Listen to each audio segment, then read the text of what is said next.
Assalamualaikum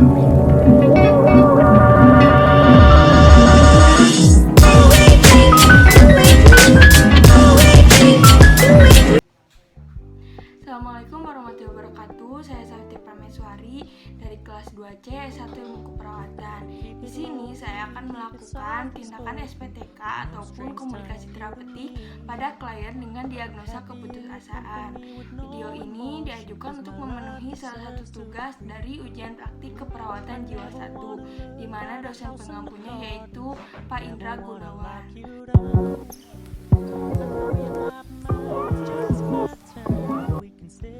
Assalamualaikum adik. Waalaikumsalam. Perkenalkan, nama saya Perawat Sakti Prameswari. Saya yang dinas dari pukul 2 sampai pukul 4 nanti. Nah, di sini saya akan melayani adik. Nah, pada kali ini saya akan mengajak adik berbincang-bincang.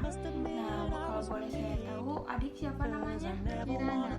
Adik enaknya dipanggil apa? Kirana. Usianya? 19 tahun.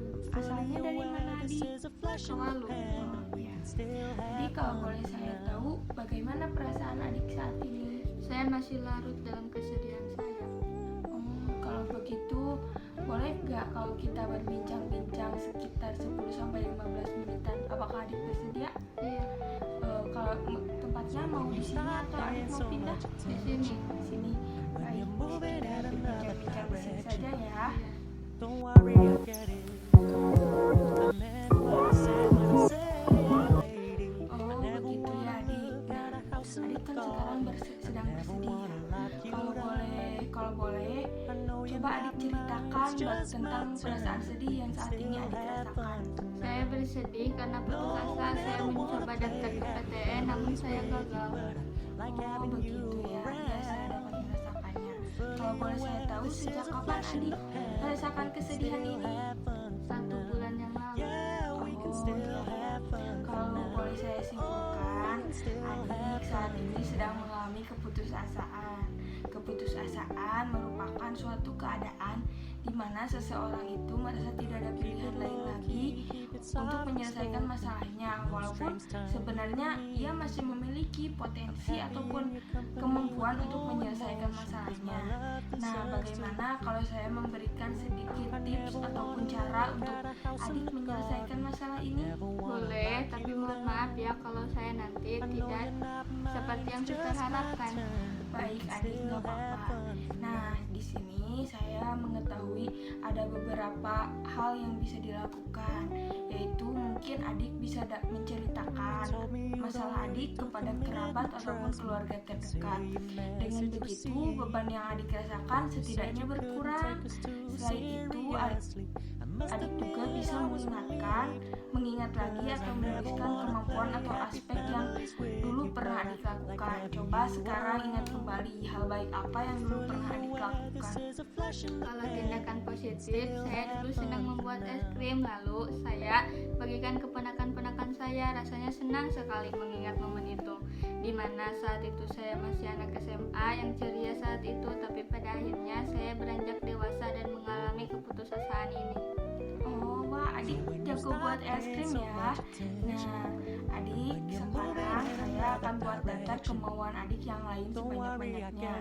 Nah, lalu kegiatan ini dapat membantu membangkitkan semangat dan harapan adik kembali dalam menjalani hidup. Nah, sekarang bisa adik sebutkan daftar kemauan, lalu saya akan mencatatnya.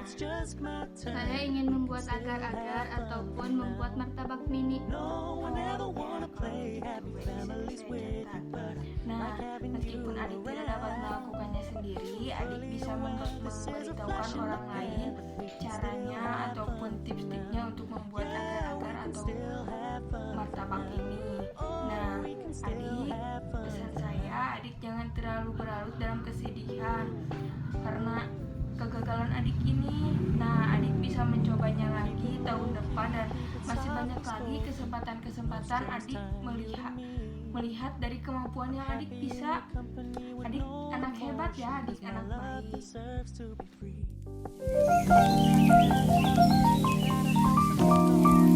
Nah, adik, waktu kan lihat waktu sudah berlalu ya sekitar 10 menit lebih. Nah, sekarang saya mau bertanyakan perasaan adik. Bagaimana rasanya setelah kita berbincang-bincang tentang masalah ini? Saya merasa sedikit senang.